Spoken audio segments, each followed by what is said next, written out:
तो दोस्तों, मैं एक यहाँ पे न्यू मांगा को एक न्यू कॉमिक को एक्सप्लेन करने जा रही हूँ, जो काफ़ी मज़ेदार तो है, पर ये एक हॉरर भी है और यहाँ पे साथ ही ऐसे सारे काफ़ी ट्विस्ट आते हैं स्टोरी लाइन में।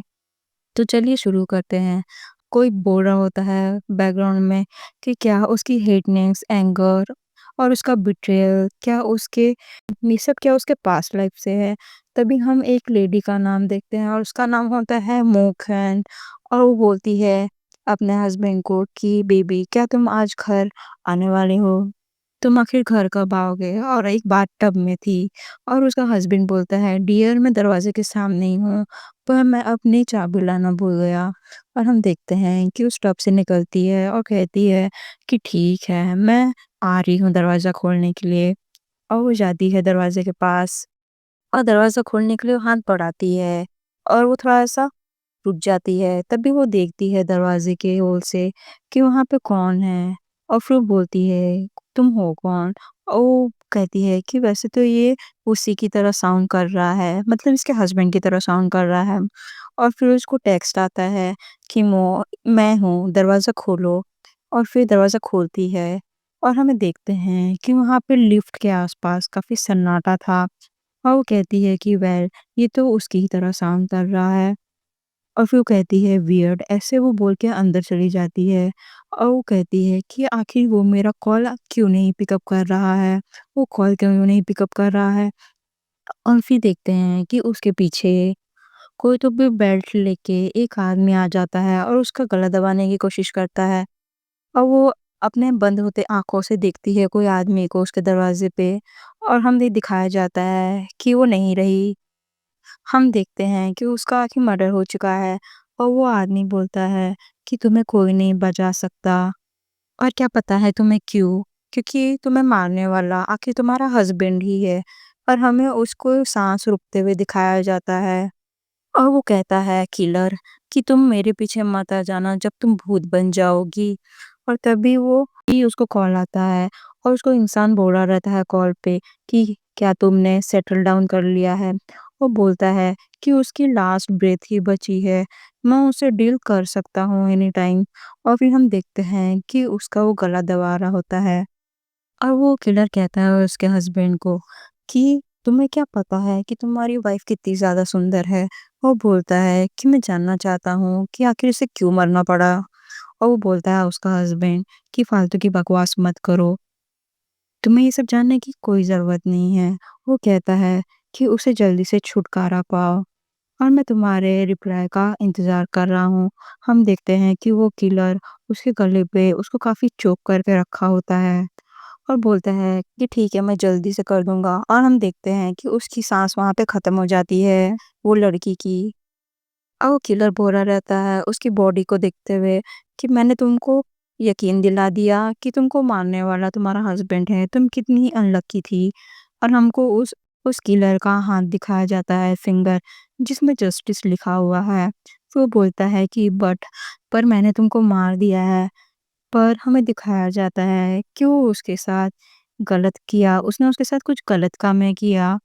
और फिर उसमें हमको देखते हैं बारिश का समय और हम देखते हैं कि वो जो किलर है उसकी बॉडी को दफना रहा होता है और हमें उस मिट्टी के बीच में उसके थोड़े से मुंह को दिखाया जाता है जो वो ढकने का था। और वो कह रही होती है किस कम तुम इससे छुटकारा नहीं पा सकते, एक दिन मैं तुमसे बदला जरूर लूंगी, हर वो इंसान से बदला लूंगी जो मेरी मौत का जिम्मेदार है। पर जैसे कि हम सबको पता है कि बॉडी बोलती नहीं है और वो उसका आधा ढका हुआ मुँह जो ढकना चाहिए था, वो देख के ही डर जाता है और बोलता है वो उसके मुँह पे लात मार के, "तूने मुझे डराने की कोशिश कैसे की अपने लास्ट ब्रेथ में? और मैं तुमसे डरने नहीं वाला हूँ, भले ही तुम कोई डेविल ही क्यों ना बन जाओ।"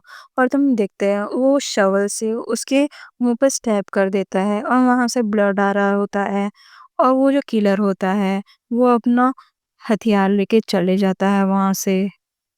फिर हम यहाँ पे देखते हैं कि यहाँ पे कुछ बातें लिखी जाती है और यहाँ पे शायद कर्स कहा जाता है। ये कोई कर्स है जो कह रहा होता है कि जब तक मेरी फ्लेश और मेरी ब्लड इस मर्ड में मिक्स रहेगी, ब्लेंड रहेगी, तब तक मेरी सोल अलाइव रहेगी और ये एक कर्ज़ है। तभी एक लड़की का नाम दिखाया जाता है। हम देखते हैं, हमें एक एकेडमी की जगह दिखाई जाती है और वहाँ पे कोई कह रहा होता है, "लेमी, मैं मिस्टर ओयांग हूँ, क्या तुम स्कूल में हो?" और फिर वो कह रही रहती है कि नहीं, मैं तो एक स्टैच्यू बनाना चाहती हूँ। मैं एक स्टैच्यू घर पे बनाना चाहती हूँ। और हम देखते हैं कि वहाँ पे एक आदमी उसको देखते हुए कह रहा होता है कि आज तो संडे है और बाकी सारे स्टूडेंट हर संडे को कोई डेट पे जाता है तो कोई शॉपिंग पे जाता है। क्या तुम ऐसे हैंग आउट नहीं जान करना चाहती क्या? तुम कहीं जाना नहीं चाहती? क्या तुम रेस्ट भी नहीं लेना चाहती? और फिर वो कहती है पीछे मुड़ के कि मैं बाहर घूमना इतना भी पसंद नहीं करती हूँ।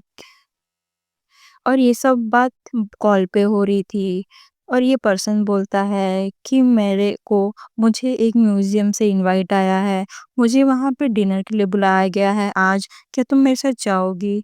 और तभी वो बोलती है कि तभी वो आदमी कहता है, कोई बात नहीं, तुम अपना काम कर लो और तुम अपना काम पूरा कर लो, तो अपने काम पे ध्यान दो और कोई बात नहीं।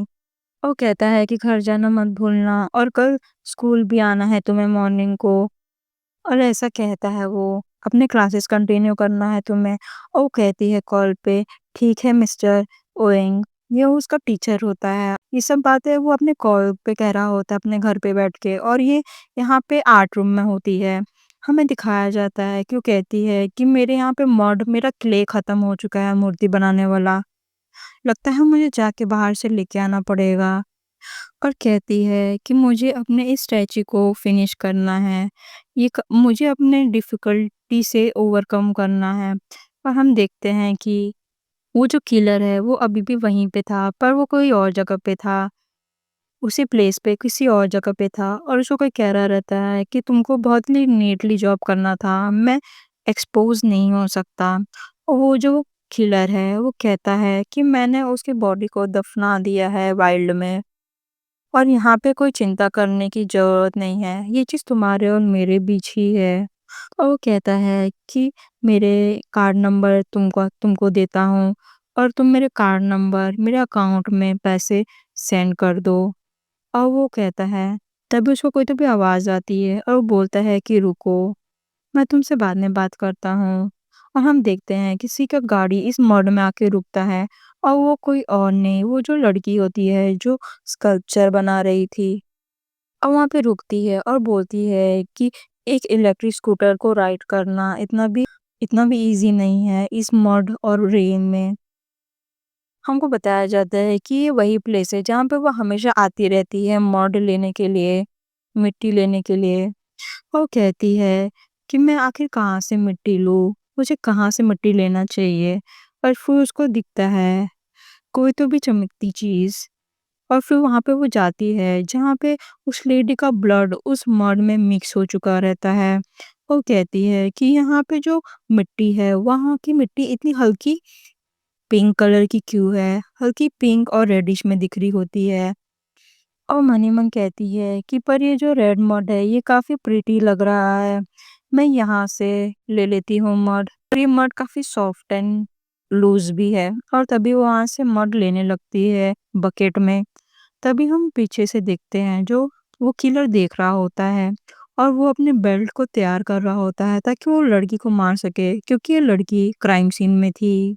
और ये जो सीन है यहाँ पे पहले उस लेडी को दफनाया गया था ताकि वो एक्सपोज़ ना हो जाए, उसकी बॉडी ना दिख जाए, इसलिए किलर उसको मारने की फिराक में रहता है और वो बोलती है कि मैं इससे भी ज़्यादा डीप नहीं खोद सकती और बोलती है कि आखिर वहाँ पे क्या है? और फिर थोड़ा और खोदने जाती है, तभी वो बोलती है कि आखिर ये ब्लैक थिन लाइन आखिर क्या है? हमें देखते हैं कि उसके पीछे वो बेल्ट लेके आ चुका होता है उसे चोक करने के लिए।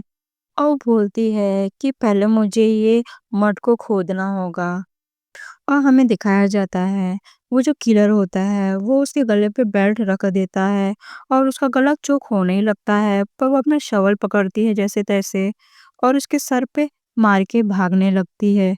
हमें दिखाया जाता है कि वो जो किलर होता है, उसके हाथ में काफ़ी टैटू बना होता है और वो कहता है कि तुम यहाँ से भाग नहीं सकती, और वो अपना रेनकोट निकाल के भागने लगती है।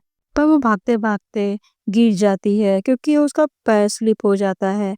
वो रोड के तरफ पहुँच जाती है भागते-भागते और बोलती है, एक कार आते हुए उसे दिखती है और वो कहती है कि रुको, रुको, और वो कार वाला पर्सन रुक जाता है। वो कार वो पर्सन को बोलती है कि तुम Lost in this cosmic abyss.